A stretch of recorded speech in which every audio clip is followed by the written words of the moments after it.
Pleasure to welcome you back to another edition of Game Time Weekly. I'm your host, Dylan Corbett, as we are back to talk about basically the postseason, which is fully upon us here. State girls hockey is underway with puck drop beginning today on a Thursday for the quarterfinal matchup over at the Xcel Energy Center.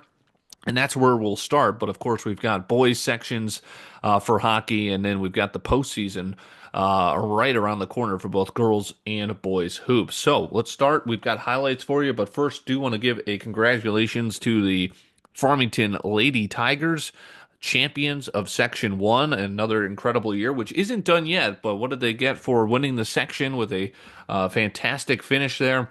They get to face the number one seed in Edina. So a tough go there. It's Farmington Edina puck drop at 6 o'clock tonight, as this will drop on a Thursday.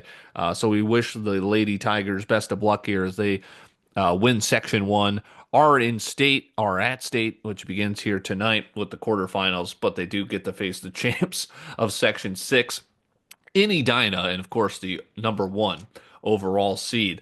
Just taking a look at the rest of the state tournament bracket for the AA hockey tournament here in 2025. It's Farmington Edina, the 8-1 matchup. 4-5 is Moorhead and Holy Family, and in the 3-6 matchup. It's Section 7 and Section 4 matched up, and Hill Murray, the 3 seed, Andover is the 6 seed. Rosemount is your 7 seed. Centennial Spring Lake Park, just 2 losses on the year.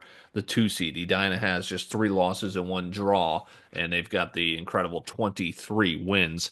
Pretty much your proverbial favorites there is the 1 seed. Farmington looking to shock the hockey world, though, tonight with puck drop. Do want to take a look at boys hockey as well. Section 1, we're all kind of waiting and watching to see if it's going to be the usual South-North matchup in Section 1. But man, I challenge you to find something, a strong pick in Section 2. Absolutely loaded. Of course, we've talked about Cooper Simpson all year long. He's got 43 goals now, which I believe last I checked is one off the state lead. Cooper Simpson, 43 goals for the Shakopee Sabres, who come in red hot as well. They have just 1 loss in the calendar year of 2025. It has been absolutely a torrid stretch here for Shakopee. And again, mentioned Section 2 is just loaded. How about just the just boys hockey in general, I do have to say. Really, I mean, I thought St. Thomas Academy was, of course, one of the top teams to beat this year, but they have slid down recently the rankings. You can't ignore what Shakopee is doing, but they also have to be in the same section as Eden Prairie, who checks in at 1. Last year's runner-ups in Chanhassen, they're at number 6, 6 seed in that section too. Don't ever want to overlook them. They've got Minnetonka, who looks strong, of course, as well. They lost a lot in that graduating class, but they come back as a 3 seed in the section. Prior Lake at 5, Holy Family at 4.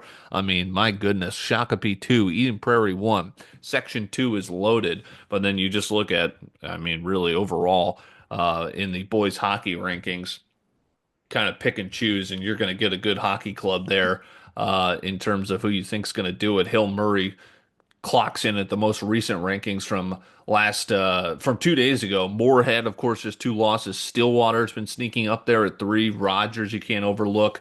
Oh, Edina is, of course, always going to be a thorn in everyone's side as they look to try and take care of business again this year. Cretin-Durham Hall, Benilde, Shakopee, and Eden Prairie. Shakopee, I felt like hasn't really been getting much love in the rankings, but again, it's a moot point as now it's kind of just all business as the rankings give way to the actual postseason play, and we see where the top team in all the state will end over the course of the next month or so. So, girls hockey state tournament puck drop tonight. And of course, some loaded quarterfinal matchups in the boys hockey sections, which are underway as well tonight. So a busy week, and of course, a loaded section 2. Let's get to some highlights, though. How about shout out Prior Lake for both boys and girls? They're having a sensational year on the hardwood, and they took care of business against Farmington. It was a little home and home as the boys got the home matchup in Prior Lake, and then the Prior Lake girls went on the road to Farmington, and both Prior Lake Lakers teams took care of business. They are both ranked, and they are both looking for a strong postseason. I actually met them both over the weekend. They're fantastic, obviously. Something tells me they're both chuckling at them being out there together. Exactly. Braden outside picks up Norbu. Another three on the way. Woo! Swish! Trip. It's Defender. gonna eventually it's gonna have some sort of impact and kind of wear him out. Swings it in the corner. Oh! Sheridan knocks down the three. Back to a 4-point Laker lead. 21's a good-looking player. He's a 6'6 senior. And he does have a high release point. And Helgamo buries the three, and don't look now, but the Tigers have taken the lead. Drives in at the elbow, kicks it up. Oh, almost intercepted. Thompson, three ball, it's good. 3 seconds to go. And now Johnson's going to have to run at the buzzer. Beckwith shot doesn't count. Oh. Skip pass from Sam Brew up to Brinkman, or make that double Brinkman. Double Brinkman right now, in. by the way. Thompson, three ball, bang, it's good. Thing up. That's no good. And Binda comes down with a rebound. And your final score, Lakers 77, Farmington 54. Making way for Fisher. Here's Torrey, who is blocked by Bjornsson. Now Bjornsson with help the other way. Passing underneath for Hansen. Up there, but hey, what works, works. And one, another one for Carter.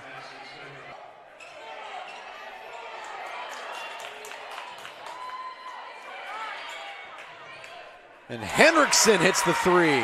Baller Lakers. Trashel in the corner for Carter. Under 2 minutes to play. Haven Fisher crashing to the rim and scoring. Maybe one final shot that goes in. A half-court buzzer beater for Harrison, but they'll end up 3 points short. And before we bid you adieu here on another edition of TC Game Time Weekly, we do want to shout out not just the Shakopee boys hockey team, which is at a red-hot 2025. Man, it looked like a little bit of a down year compared to last year.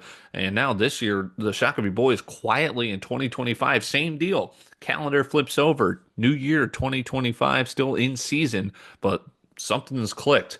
13-1 for the boys hoops teams. Hoops team as well for the Sabres, 13-1 in 2025.